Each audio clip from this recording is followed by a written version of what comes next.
কল্পনা করুন একজন মানুষ তার জীবনের ৭৩ বছর কাটিয়েছে একটি লোহার সিলিন্ডারের ভেতর বন্দি অবস্থায়।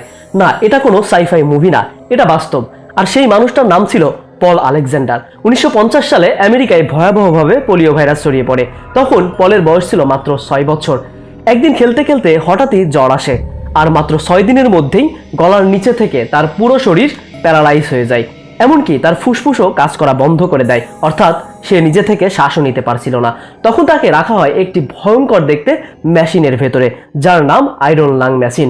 এই মেশিনই তাকে বাঁচিয়ে রেখেছিল, কারণ মেশিন ছাড়া পল এক মুহূর্ত শ্বাস নিতে পারতেন না।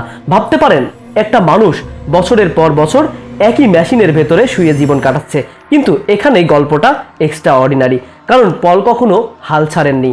এই অবস্থাতেও তিনি কলেজ ডিগ্রি অর্জন করেন, ল পড়েন, এমনকি লয়ারও হন। শুধু তাই নয়, মুখে স্টিক নিয়ে এক এক করে কিবোর্ড প্রেস করা, টাইপিং করা শিখেন। আর এভাবেই নিজের জীবনের উপর একটি বইও লিখেছিলেন। বইটির নাম হলো 3 মিনিটস ফর এ ডগ। যে মানুষ নিজের শরীর নাড়াতে পারতেন না, তিনি লাখো মানুষকে ইন্সপায়ার করে গেছেন। ২০২৪ সালে পল আলেকজান্ডার মারা যান, কিন্তু তার জীবনে একটা জিনিস প্রমাণ করে গেছে, আপনি যত বড় সমস্যাতেই থাকুন না কেন, হাল ছেড়ে দেওয়ার আগে একবার হলেও পলের কথা মনে রাখুন। কারণ অজুহাত নয়, মানুষের ইচ্ছা শক্তি সবচেয়ে বড় শক্তি।